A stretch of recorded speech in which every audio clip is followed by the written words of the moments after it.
and I was interested in learning more about Eastern kind of philosophy. And so one day I found somebody who was practicing this meditation, and I went to a meeting just like you are having, only it was in person in San Diego. And from there, I began learning how to meditate. And so in the first stages, you learn how to meditate, you learn how to clear yourself out, and understand about the chakras, right? That's where you've been growing. But after this, then your next step will be to learn how to help others achieve meditation. And so if you can try to find a local meeting or somewhere where you can actually meet people in person, that would be a great next step. And so I grew in that way. I helped other people. I went to a lot of meetings, helped other people receive their realization and work on their chakras until I could feel vibrations in my hands, right? And help other people. And so this morning, as we meditate, we're going to focus on feeling vibrations, and we're going to focus on clearing out our subtle system in terms of how we feel.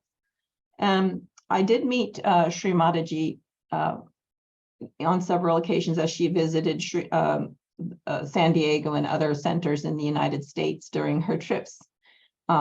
It was, of course, always a wonderful time with her in person. But if you've never met her, it's okay, because she, her message is eternal, and you can find a lot of her talks online. But also because she told us that this is what she mainly wanted to give us was the ability to feel it inside for ourselves. So we're developing that capacity that she was talking about and giving to us. And so if you never met her, she was a really beautiful, warm, and friendly person who cared deeply about other people and would work 20-hour days and traveled all around the world to meet us who are interested in meditation and to teach us this new technique. So I did feel that what I got from that whole situation was that Sahaja Yoga teaches us that we are very a category of people called seekers of truth, who need to understand that we're special because not everybody has this inclination. And if you feel lonely from that, that's okay, because it's true. It's a lonely pathway in the sense that a lot of people don't talk about this. But then when you meet with us, we understand you, and we will help you enjoy your ability to think about your spirit and go deeper. And so that's what I wanted to share with you this morning. Again, my name is Lise. I'm from broadcasting from the United States, and I'm centered right now in Arkansas, in Jonesboro, Arkansas, which is near Missouri, Texas, and Tennessee. It's in the center of the United States, and it's morning here. But I understand that some of you are joining from all over the world. And so the program, as we have laid it out this morning, is first we're going to Footsoak. And so I want to get started with telling you a little bit about that. For the next 5 minutes, I'm going to help the new people who have just joined learn how to raise their Kundalini, and then we're going to do our Footsoak. So if you are paying attention to your screen now and not running around getting your bucket, let's all raise our Kundalini, okay, together. So what we're going to do is we're going to put our left hand across from our lowest center, which is in our lap. And then with our right hand, we're going to rotate the right hand around the left hand. So take your right hand, put it and your left hand across from your lap, start rotating your right hand, and we're going to raise it up over our head, like so. And we're going to tie a knot. Okay, that's one. And we're going to do this 3 times, and we're raising the energy the primordial energy that we call Kundalini. That's 2. We're going to do this 3 times.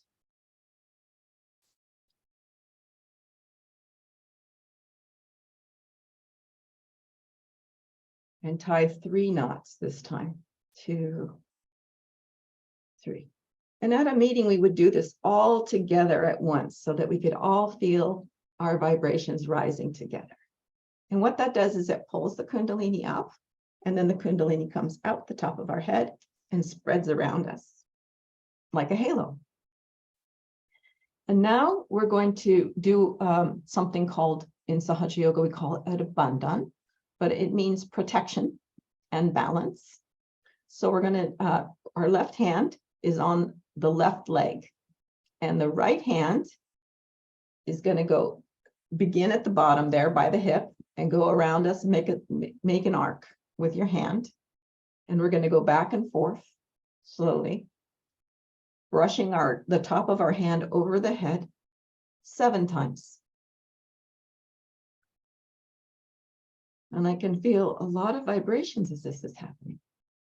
You can close your eyes or you can keep them open. And I don't count. I simply enjoy. Because what happens is the vibrations start flowing. And it is very satisfying. So then we hold our hands out in our lap. You can just drop them down into your lap. And then we also sort of bow our heads to say thank you to the energy. Namaskar, it's called in India. So we have our hands open in our laps, and we might be feeling something because the energy is up and we are in bandhan. We might be feeling cool in our hands or something happening in our hands. My hands are open in my lap and I'm feeling vibrations in them. And my attention is here at the top of my head while I'm feeling the vibrations. And so that's what we call taking a baseline check of your vibrations at the beginning of meditation. So we can feel what do we feel at the beginning in our hands. Some people feel them better when they put their hands up like this. I used to feel them better when I would put my hands like this, but now it's the same. Okay, so now the next step is going to be getting ready for our foot soak. Okay, so what is foot soaking? Foot soaking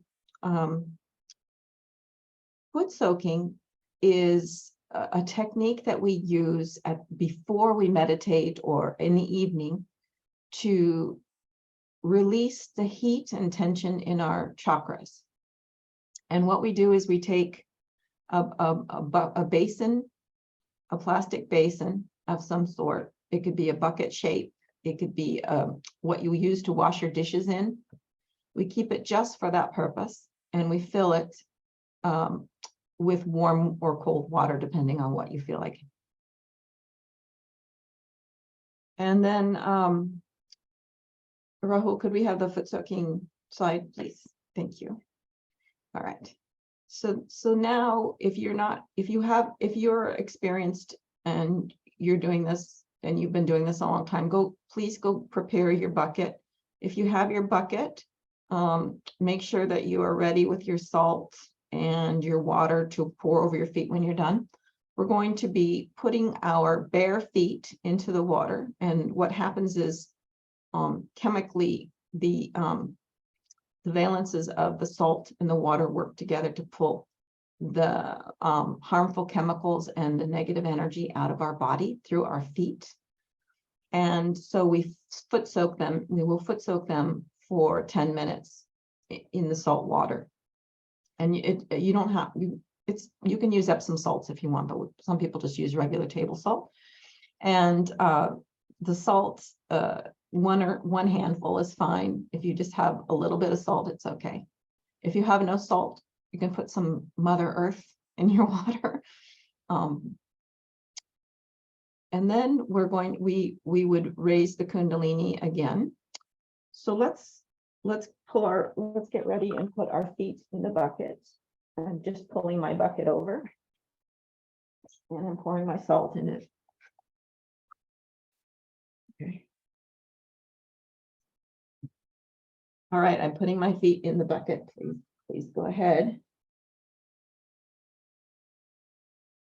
And it's right there. It can be right there while you're watching near your computer. And please let Rahul know if I'm not loud enough or somehow you cannot hear me or see something. Good morning to those of you who just joined. We're doing our foot soak. So now let's raise our Kundalini again. It doesn't hurt to do it again. And I like to look up when I'm tying those knots.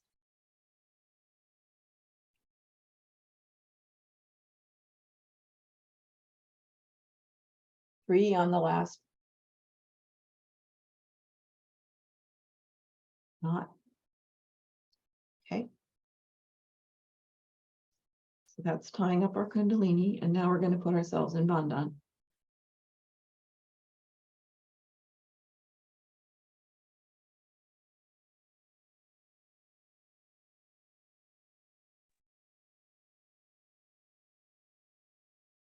Attention at the top of the head.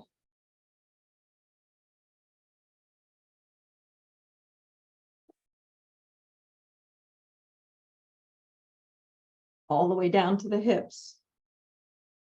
So I might have done that once too many times, but as I said, I'm not counting because counting is then using your brain.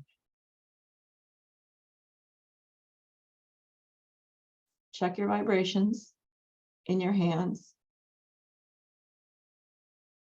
And now let us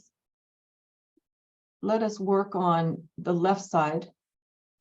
So what we're going to do is we're going to put our left hand in our lap and our right hand toward the ground. Point your right hand, just let it be loose, just dangle down, pointing to the ground. And what's happening is the vibrations are coming from the divine into your left hand, clearing the left channel and flowing into Mother Earth. And the earth absorbs any sadness, scary, fear, worry, pain, unfulfilled desires.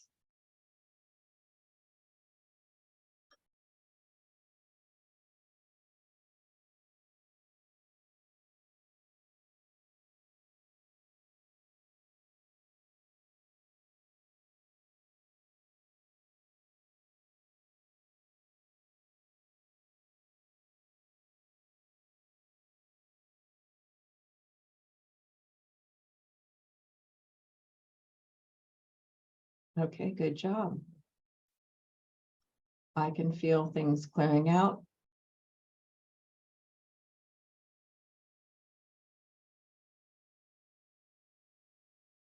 Whether or not your feet are in the bucket, it's still working, but you could light a candle if you want to make yourself feel better.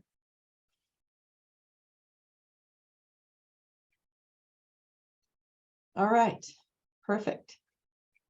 So just, so your hands will collect some heat on them, and then we shake it off toward Mother Earth. And now, so shake off your hands. Shake off. So you can brush off any of the energies that you would like to be relieved of toward the Mother Earth. Right, now we're going to work on the right side. So we're going to lift the left hand as if ventilating out like a stovepipe, and put the right hand in our lap. Just set it with your palm open in your lap. Beautiful.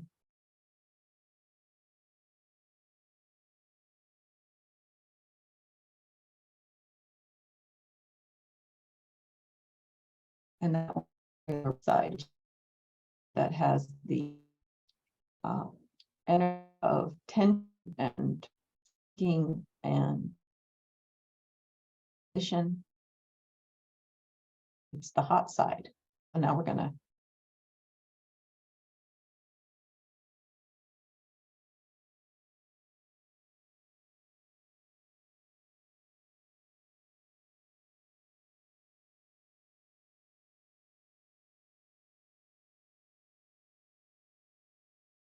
you can let your brain go empty.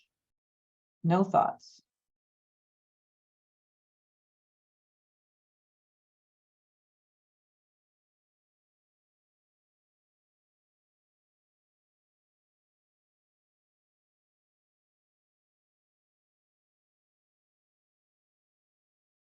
Okay, that's pretty powerful. Good job. I appreciate how much energy you're putting into this. Whatever energy you put in, you'll get out. All right. So now we're going to put our attention back to the head and put our hands back in our lap. So one have the left and the right. We can say some affirmations. So let us begin at the very base chakra,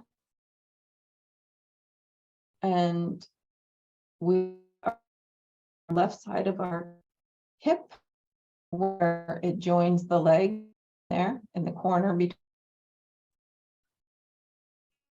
Really, really hard. Let's focus on the physical aspect of how to put pressure on the chakra. And that is the juncture between the Mooladhara chakra at the very base and the second chakra, which is the thumb. And at this juncture, we're trying to ask the mothering energy to flow into these two chakras and purify those two areas, because the first center is the one that has to open in order for the whole Kundalini to rise. And the second center is the one that sometimes collects, it's like a vacuum cleaner, it collects the negativity, and we want to make sure that it's empty. So shake out the right hand now. Okay. That's good. Thumbs. The thumb represent the second chakra.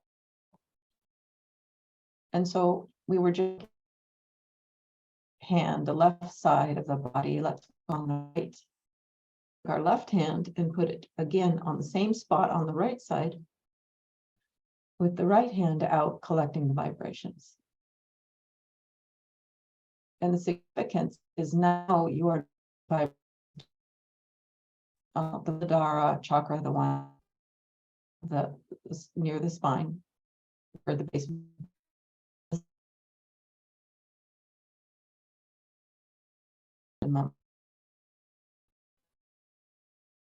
And this center controls and our worry and our Please, sorry to disturb, but your voice is breaking down. I think it's a network problem. Okay, naturally I go into meditation and I need to lean in. Okay, can you hear me better now? Okay. Yes. Let me know. Okay, perfect. Thank you. So I will continue to, it's unnatural sometimes as a person goes into meditation to speak, though they're speaking in a lecture, but I'll give it a try. So now shake out your hands.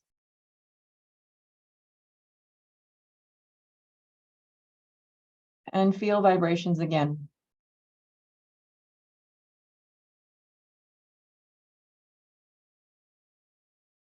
Perfect.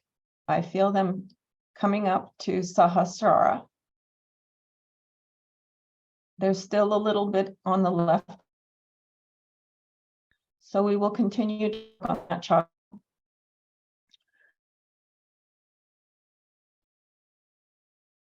We'll place our right hand back on the left hip. And at the center, we can say, Mother Energy, please clear my Swadhisthana chakra and give me the pure knowledge.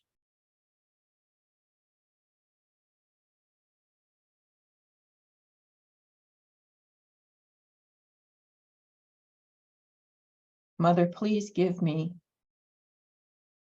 the knowledge that is not in books, but is the divine knowledge.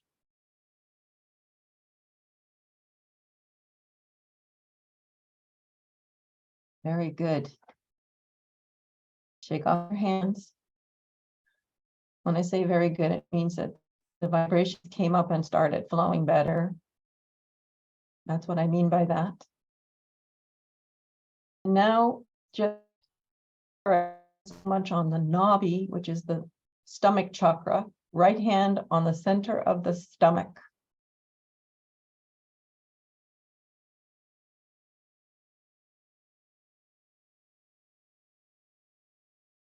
Good. It's clearing out. And at this chakra, we are asking for full satisfaction.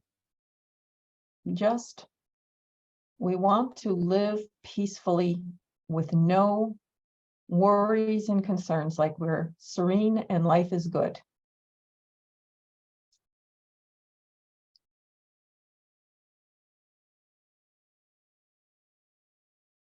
Perfect.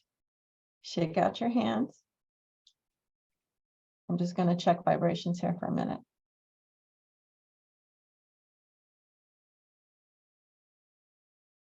Okay, so around the nabi chakra, there is the area we call the bhavasagra, or the void. It's that green round circle around the center nabi chakra, which is the stomach chakra. And it represents our over from being a seeker to a guru. And so right now you're being mentored by the other people who practice Sahaja Yoga. We're serving as mentors and guides. But you will soon be your own guide. And we call that being our own master. So we put our hand on this chakra and we ask for that depth, that sheer depth of gravitas, which the gurus have, which great gurus like Socrates and other gurus had, Lao Tse. And what did they have? This deep, abiding sense of dignity, that their mission was more important than any other thing. And they were not afraid to be fully immersed in it. So now we shake out our hands. And let's put our hand on the heart chakra in the center. And at this chakra, we ask the divine to come into our heart to create a sense of security and fearlessness. Because actually, we do nothing. We are fully protected. We're just soldiers in the fight for our spiritual ascent. And so nothing can really get to us if we have our attention on that. Shake off your hands. So let's see where we are.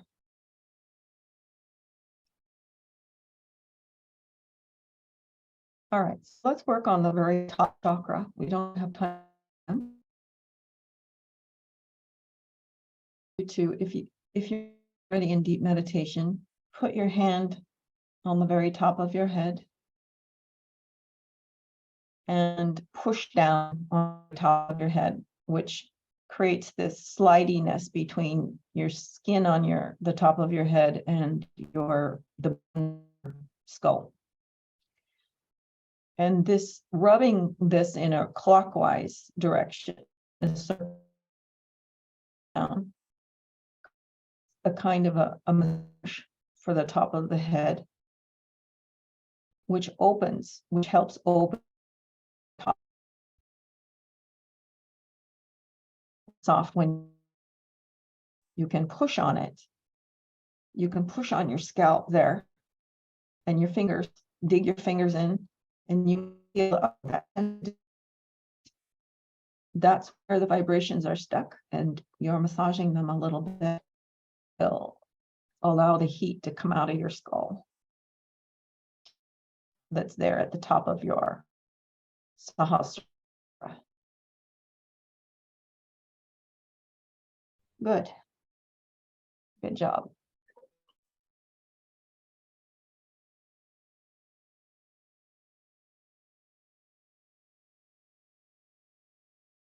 I'm just feeling things now. Our Kundalini up to tie up. This is what we do at the end exercise. We're going to tie up 3 times so it doesn't fall down.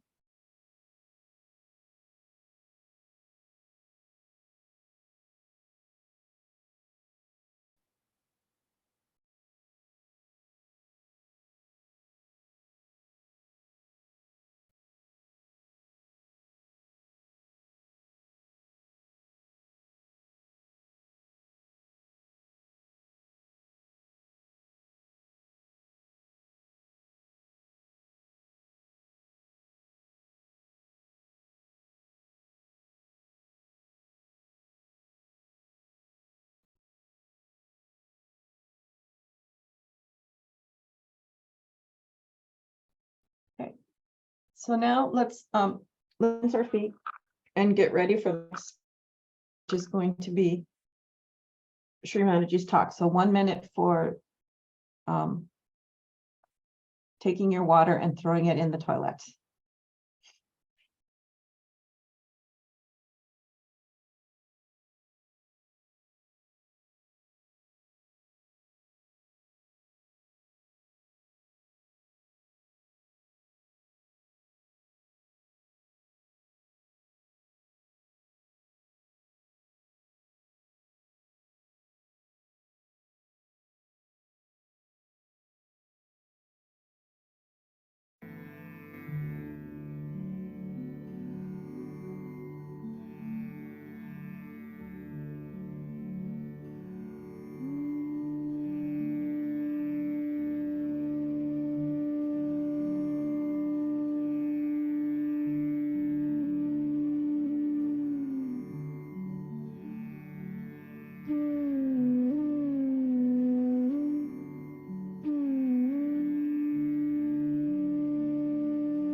Hopefully you feel better now, and we'll get ready for Sri Mataji's talk about innocence and joy. But first I wanted to kind of let you know that today we will be focusing on the theme of innocence, the 4 petals of the Mooladhara chakra. Now that's the one at the very sits below the knee. And it is called Sanskrit, the support of the roots. So it actually is the 4 feet, you could say, you could imagine a table supporting the Kundalini energy as it rises through. Lise, sorry to disturb again, but your voice is breaking again. I think it is due to network issue at your end. Is it possible for you to probably, I mean, I'm not sure if you need to change the room or something, but yeah, voice is very much breaking due to this network problem. Okay. So Rahul, do you want to take the meditation, or somebody else want to take the meditation from here? Now we can hear you, but yeah. Okay, it seems like let me know if I'm breaking up. Will you? Okay, I'm going to disable my cam. There, can you hear me better now? Yes. Okay, well, let me know, and then I will be happy to give the mic to somebody else. Let's show mother's talk, innocence and peace, and go ahead, Rahul, whenever you're ready.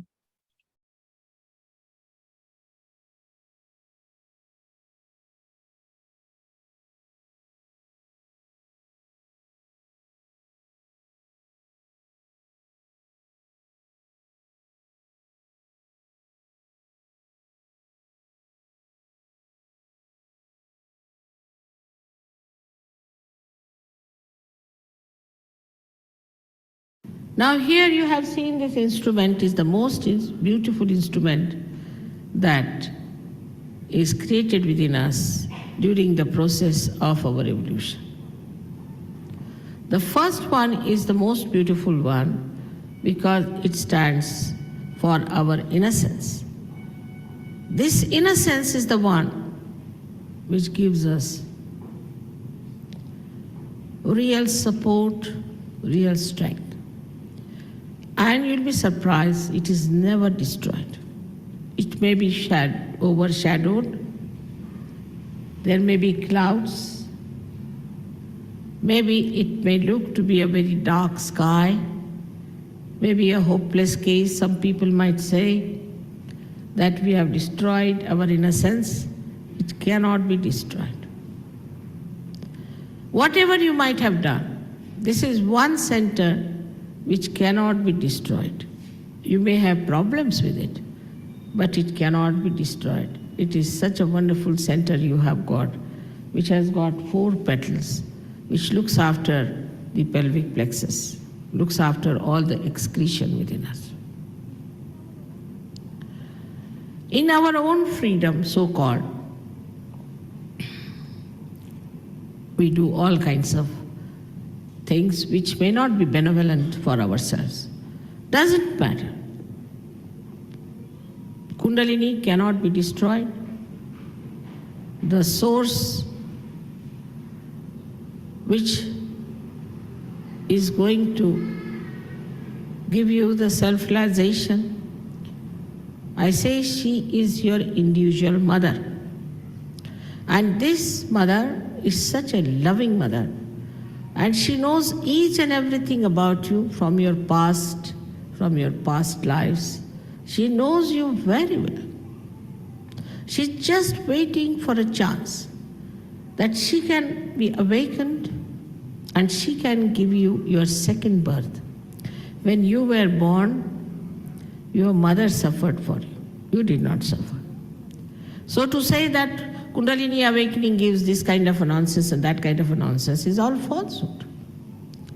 Absolutely falsehood. And it is so absurd that how can a mother give you problems? I mean, I don't know about, some mothers are funny also. That's all human problems. But this is a divine mother. She's not going to give you trouble. But these problems that have come are coming from people who have no authority, who have no education, who do not know what Kundalini is. Some say it is in the stomach, some say in the head, some say in the legs. Those who have no character of their own, because they have to be pure people themselves, try all kinds of nonsensical tricks and create problems on the sympathetic nervous system, and they call it as something that it is the problem of the Kundalini. Kundalini will never give you any problems. On the contrary, when she rises and when you get your awakening, the first thing that is established is thoughtless awareness. For a thought rises, falls, another thought rises, falls, and the Kundalini makes the thoughts smaller and in between at the present. It makes you stop in the present and you grow in the present, and the thoughts, if you want to think, you can think. If you don't want to think, it's not like a madhouse going on all the time. You don't know how to stop it. This works out with the Kundalini's awakening when she crosses this center of ours, which we call as Agya chakra. Now, we should not have, again I say, blinkers about Christ. Let us see what people have to say about Christ in other Shastras and scriptures. Who was he? Because people did not allow him to manifest for more than 4 years. And in 4 years, what can you do? You cannot do anything. I must tell you, in London, I came, my husband was selected for a job, and that's how we are here. And for 4 years, I was struggling with 7 of them, just struggling. Giving realization was such a difficult subject to the English people at that time. They are hard nuts, I know. But once they break, they are the best. I think the best are the hardest. And it worked, it clicked. I am surprised that I had to work very hard, but they are such a foundation of Sahaja Yoga. Immediately they went all out, and very scholarly also, lot of scholarship with them. Found out all about Kundalini, everything from wherever is, your libraries are so well equipped. And I was surprised, it was all there. They studied Sanskrit. Now can you imagine these people, English, singing Sanskrit song with that speed? Wow. They could not even say one sentence in Hindi when they were in India. 300 years they were there, they could not speak one sentence, you'll be surprised. We had to tell them in English how to speak Hindi. Like you have to say, open the door. Is in Hindi is darwaza khol do. They couldn't say it. So we had to say, there was a banker, or something like that, means close the door. There was a banker. They couldn't speak Hindi. Sanskrit, very far off. And now look at them. What has happened to them? And Indian music is such a difficult music. You have to really, it's a question of penance, tremendous penance. Now we have people who play beautiful tabla, beautiful instruments, not only, but sing so well. Swiss, the hardest nuts you can ever think of. You'll be amazed, the Swiss, the way they sing. Tremendous manifestation in such a short time. Of course, they can also sing English very well. They know English music very well, or which has Western music very well. But to learn these difficult melodies of India is remarkable. I'm myself surprised at this. So what happens in the second centers when it enters? You just become dynamic, because the second center is for aesthetics and for creativity. Now we have, like, my brother was a chartered accountant. He was very bad at all the languages. Very bad. Of course, Sanskrit was out of question. Now he's making poetry in Sanskrit and in Urdu language and also in Marathi, which is the most difficult language. This is the second center. When Kundalini nourishes that center like a very beautiful mother, she nourishes. You must have heard about some great artist, Amjad Ali, he was here. After realization, he became such a great artist. There are so many artists. In India, they understand. They want to sing before me. I mean, I don't know how to say that now only one person can sing. Because their Kundalini goes up and the creativity becomes so tremendously active and so dynamic. At the same time, that person becomes very mild, very sweet, very compassionate.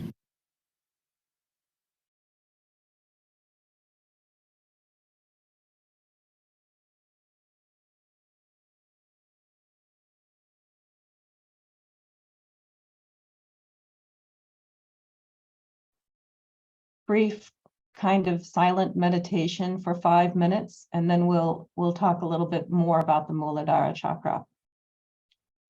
So just close your eyes and let's meditate just a little.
Okay, I guess the music is off now, so let's try to open our eyes.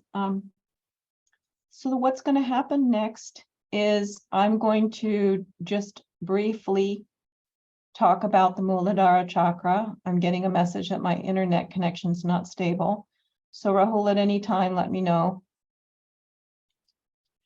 So as we were speaking before, this talk is about the Mooladhara chakra at the base of the spine. There are 4 petals, as we call them, 4 different areas in this chakra. And where you can feel this chakra is at the base of your hands and at the base of your heels in your feet. So let's feel those places right now to see what we feel. If we feel some pressure on the left hand or the right hand, then we need to work on this center. And the element, the element in the, there are 4 or 5 elements. The earth is the element of this chakra. The color is coral red, and it governs the pelvic plexus, where humans procreate. And it is at the very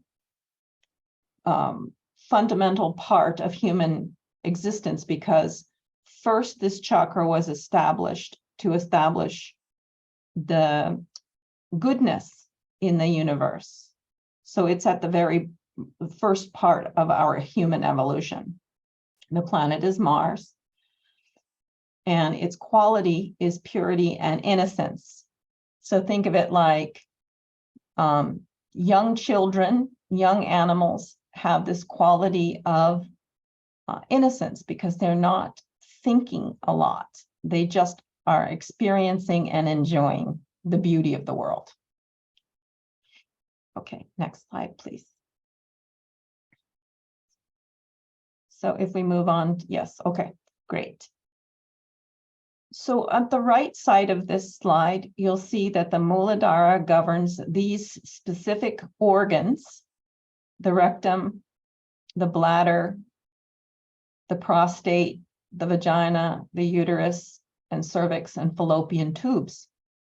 So as we improve this chakra, we improve all of the functions in the body for our health. And so it's very, very important that we establish this particular chakra, and to stay on the good side of this chakra, to keep it open. We try to lead a life of innocence in terms of our sexuality and in terms of our mind, and keep it as pure as possible. So over on the left, you will see the diagram of the chakra, and it's pretty complex, right? You can see that the petals point to the right, because the right is the clockwise motion. The chakra is spinning in a clockwise motion. And if we go to the first petal there, joy and chastity. And different parts of this petal are harmony, balance, and sensitivity. The second petal then has to do with strength and confidence,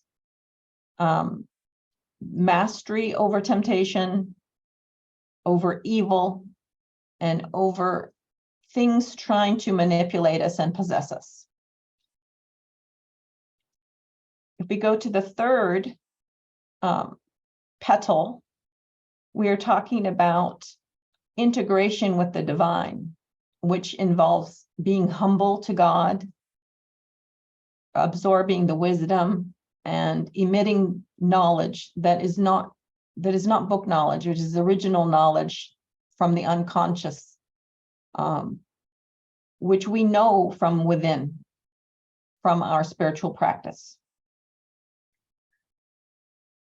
On the fourth petal, we are talking about Dharma and awareness of collective consciousness, fearlessness.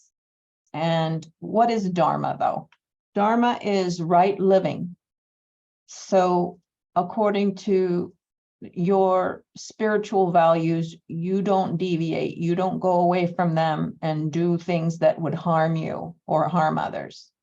You stay within the correct kind of guidelines of life so that you don't get confused and other people don't get confused. So that's Dharma, righteous living. So that is my very, very, very brief introduction to the Mooladhara chakra and the 4 petals. Let us try to meditate now on this center.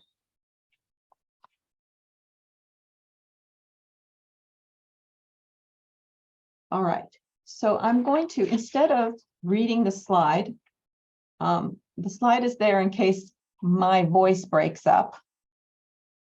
But I would like us to do some affirmations on this chakra. So the first affirmation is, Mother, please create harmony within us and around us.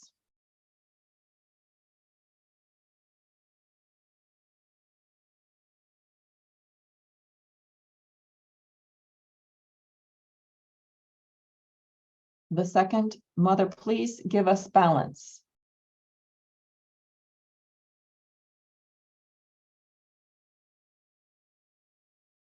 So that we are standing on all 4 of those petals, right? With not getting rocked by life. Next, please help me establish my innocence.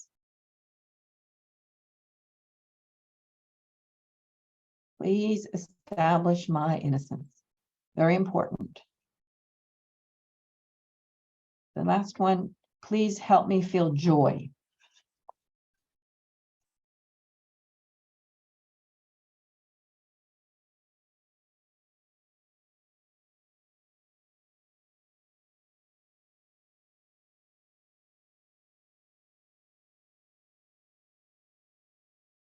I feel that vibrations going into Sahasrara chakra at the top of my head. So let's move on to the second petal, please.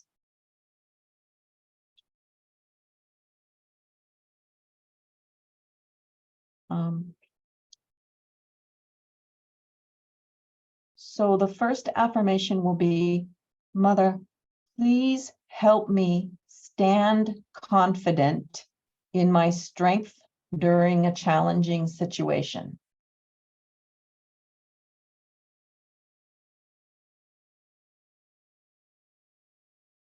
Next, please help me overcome temptations, whatever they may be. Don't think about them. Just let me overcome them. Next, please help me become victorious over any evil forces.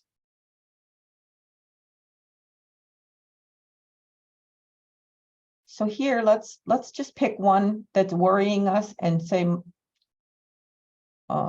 for this mothering energy to please cancel that negative force.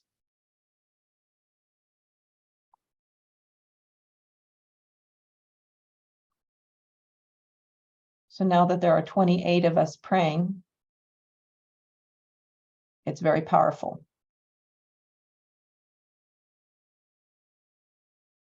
Okay, the third petal.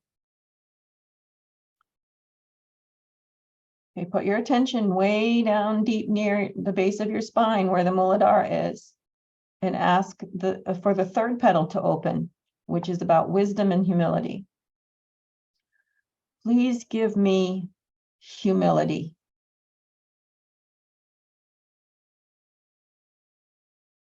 Let me always ask the question instead of command arrogance.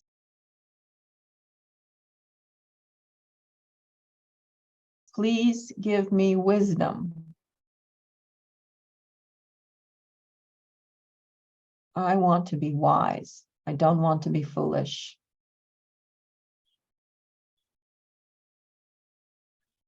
Last, please give me the pure knowledge, sometimes called true knowledge.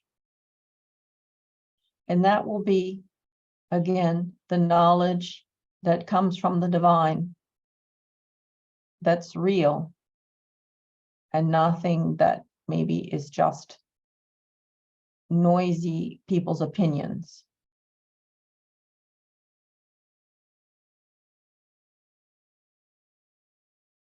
Good job. Fourth petal, please. Please make me secure and fearless. There is nothing that can harm you. You are loved and you are needed. And so the divine is going to protect you. Next, please give me collective consciousness. That means you can feel other people's vibrations and catch the flow of all of the good vibrations from all of the people practicing meditation here.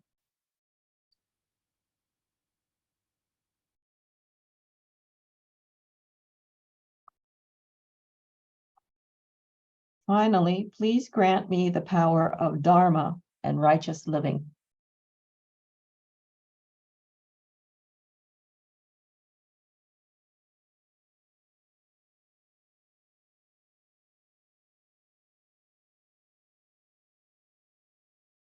Now with our attention at the top of our heads, the Sahasrara chakra, you're going to feel in our hands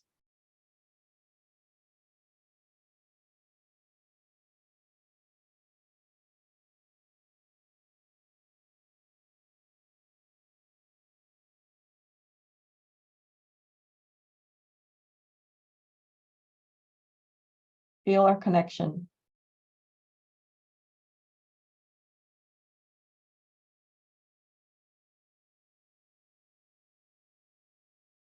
If you're feeling loving or you're feeling happy, that's from the vibrations. So we will sit in meditation for 2 minutes, and then we will end the meditation with raising our Kundalini and putting ourselves in Bandhan. And then we'll have a question and answer after that if you want to stay on. So let's just meditate for 2 more minutes.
Okay,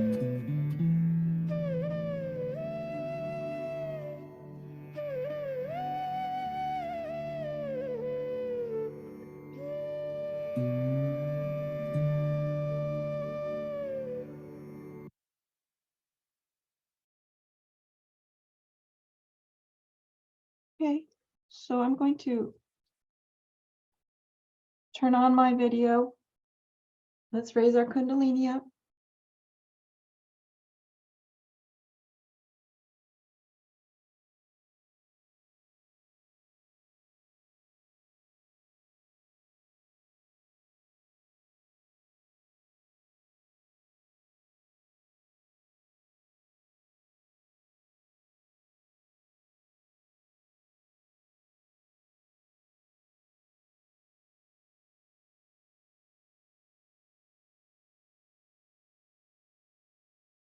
I'm done.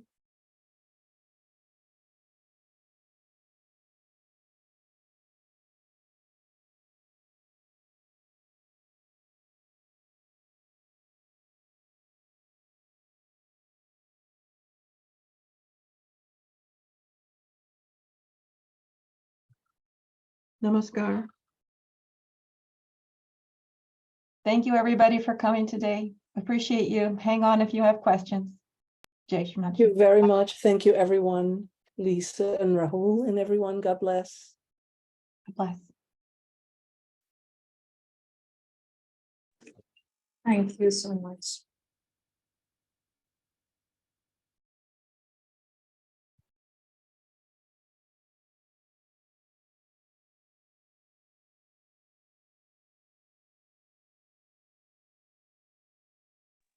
So the mic's open. Thank you. Anybody have questions? Thanks, everybody, for all these wishes. You have a great week. So Lily, thank you so much. I wanted to, first of all, this was a very moving session for me. I've been practicing a little over a year. Still don't think I've had my realization, but today I felt emotional. I felt tingling on my, and I haven't left thumb, ring finger. I had, when we were going through the steps of the Mooladhara, the 4 petals, tears came to my eyes. So I want to thank you.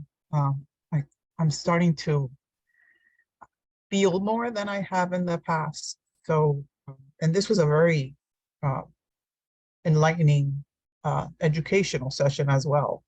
Taught me a lot about the Mooladhara, the center 4 petals that I haven't not been aware of. So I want to thank you for taking your time and walking us through this beautiful exercise.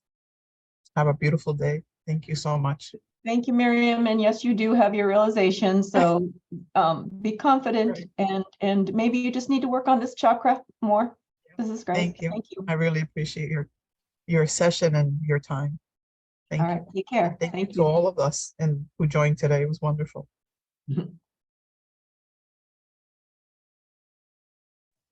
Thank you. Oh, you're welcome. So,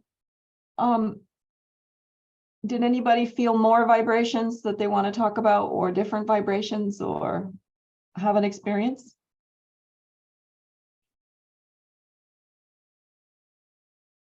Oh, you're all so shy. Well, I gradually you'll start feeling vibrations coming up through your whole body. Go ahead, Masa. Hi. It's been a great journey going through this meditations. It's been about 6 months for me to practice this meditation, and I feel more peace, and it's cleansing every day, every night. I do foot soaking every night for the last 4 months or so, and keeping me peace. And one question I have is, when you do the abandon raising Kundalini, it doesn't matter you do it in the with your foot in the water, and when you're doing Footsoak, or before and after that. So when I joined the last couple, the meditation, guided meditation, and they did it.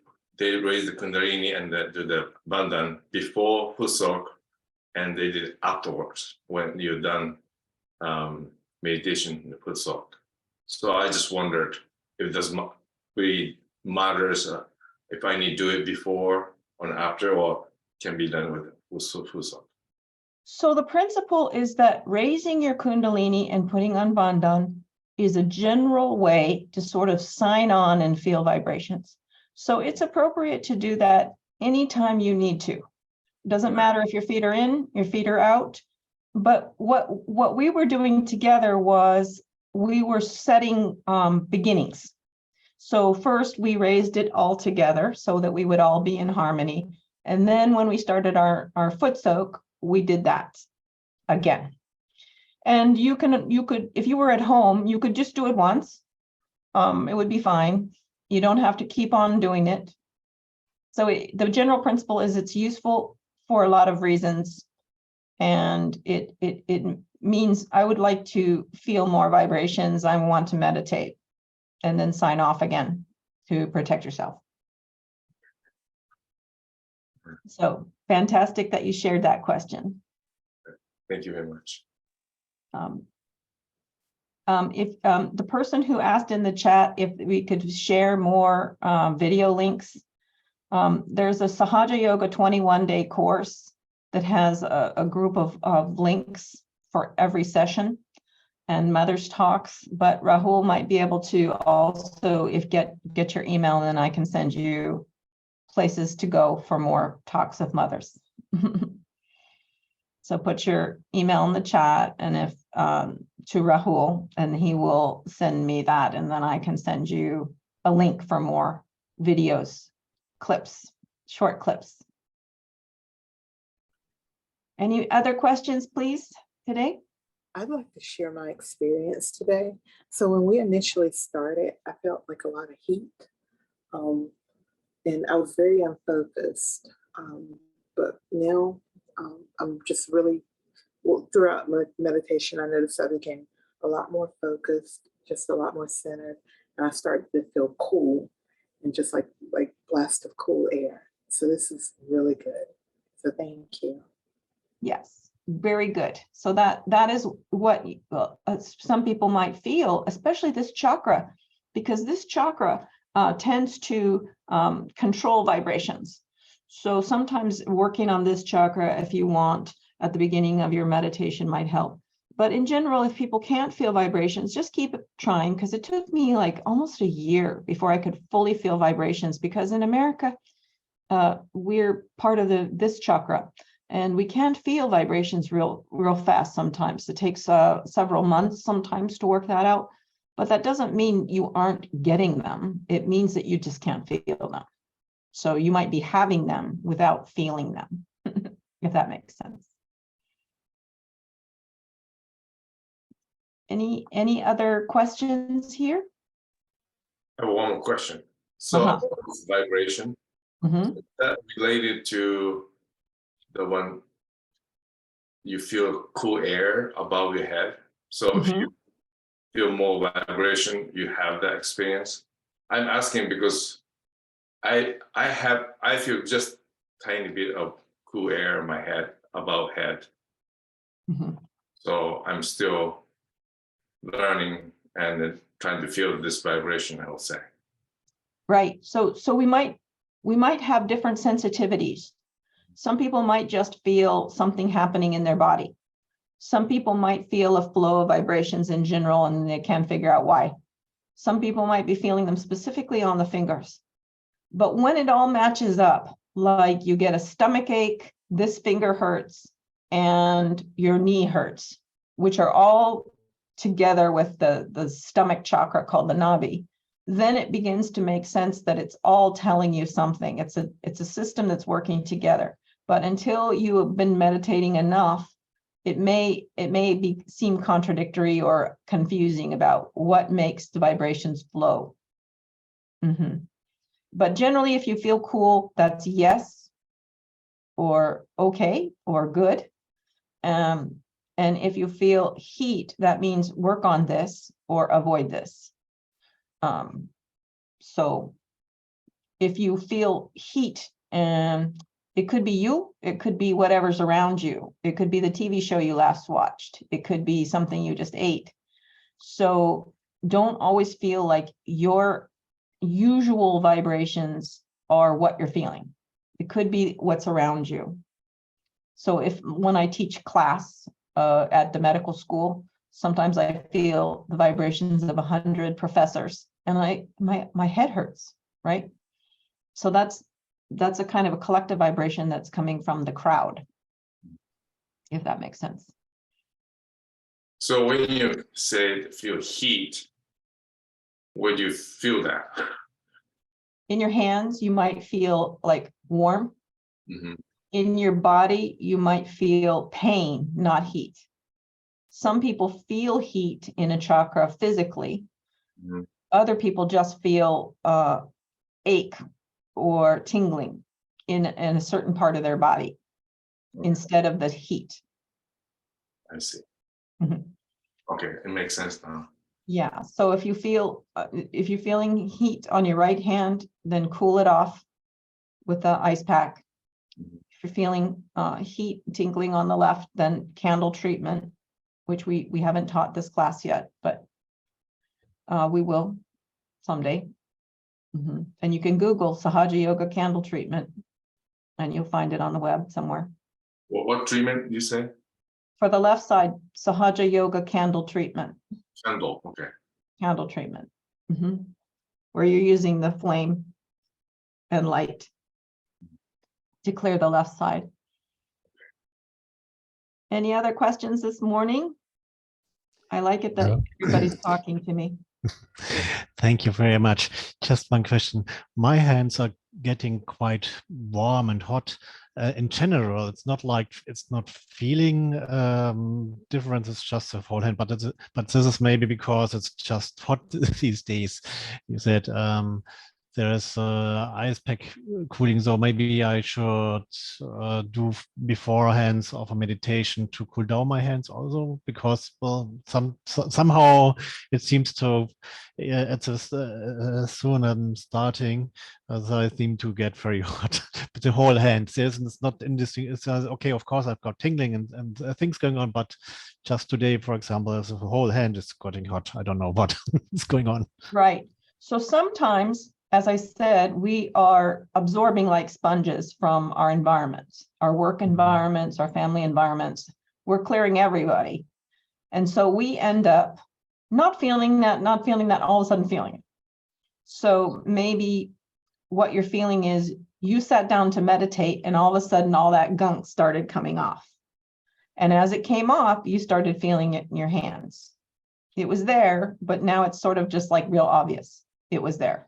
Sort of like when you wash your hair and some dirt comes off and you can see it going down the drain. You didn't know it was in there really. It's coming out. So don't judge yourself. Don't worry. Just clear it. You can stick your hands in a basin of salt water to clear out. If you have you can use a candle underneath your hand to you're not burning your hand. You're just rotating your hand around that candle flame on the left side, and that will clear off some of that. Massage with oil your hands so that you can feel vibrations clear. A lot of things. There's a whole science of getting clearer when your hands feel sort of like murky. It happens for everybody. Don't worry. It's not uncomfortable. It's nice warmth actually currently, but a little bit confusing. Thank you very much. Oh yes, nice warmth. Well, it's not like we want our hands to be cold, and so we need mittens. But usually yogis wouldn't associate having their hands feel warm to be such a great thing. If they might not be walking around in a shop feeling their hands, but all of a sudden something will on a certain chakra will happen. Then they'll say, oh, I'm feeling that, So it just see how your sensitivity to your own vibrations improves over time if you try to clear them. Okay. I love it that you guys are asking questions, and don't be shy. I have, I'm looking at the messages. So. Oh, thank you so much. You know, I'm sorry, my phone just went off. All right. So thank you, everybody. I appreciate your being here today. I guess we're going beyond time. Yes, I am an educator. I try to make it clear. Thank you so much. I hope to be back sometime. I'm not sure when. Take care. There's one more question, I think. Oh, okay. Sorry. Go ahead. I didn't even see you there, Rahul. I thought you'd left. Go ahead. It seems okay. So the seeker has put down the question in the chat. Does Mooladhara disconnect you from attachment? I would say yes. In the same way that you young children are innocent and are living right in the moment and not particularly, you know, so very attached to certain things. As you get more innocent, you might, at least the things that are destructive for you, like let's say that you had a kind of an addiction to a certain thing that wasn't very good for you, the more your Mooladhara chakra clears out, the more you will need that less in your life, and you will not think about it. And it's something natural for a lot of very innocent people, but for people who are very, very mental, it's something that takes time to reestablish that, because our modern world is so full of temptations and nonsense. So I would say yes, it will help you become more detached. Yep, he has sent some more messages explaining this question. He says, I remember I hugged a person and felt attached to this person, and this attachment doesn't feel good. And once they are out of my mind, I feel better and more relaxed. Right. So actually speaking, our relationships with people can be very easily sort of addictive, in that sense that you feel attached immediately. You feel emotionally attached. And yet, you know, it takes time for our brains to catch up with what our emotions want. Our ancient brain wants connection.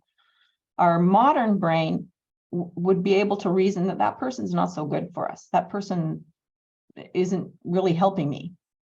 So as you meditate in general, you will get more discriminating about who's good, who's not good for you, and be able to resist the temptation to be in relationships that don't work and aren't helpful. I fully support you in saying goodbye to that. Any more clarity needed?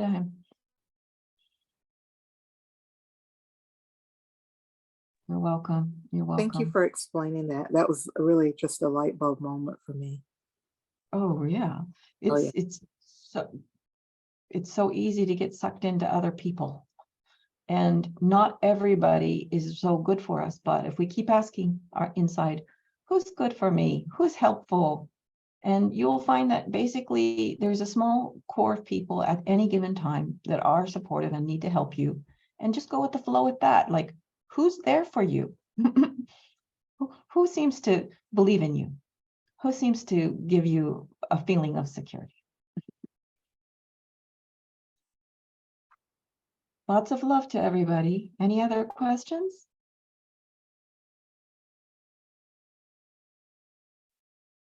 All right. Well, thank you so much for being here today. Take care of yourselves. Stay protected.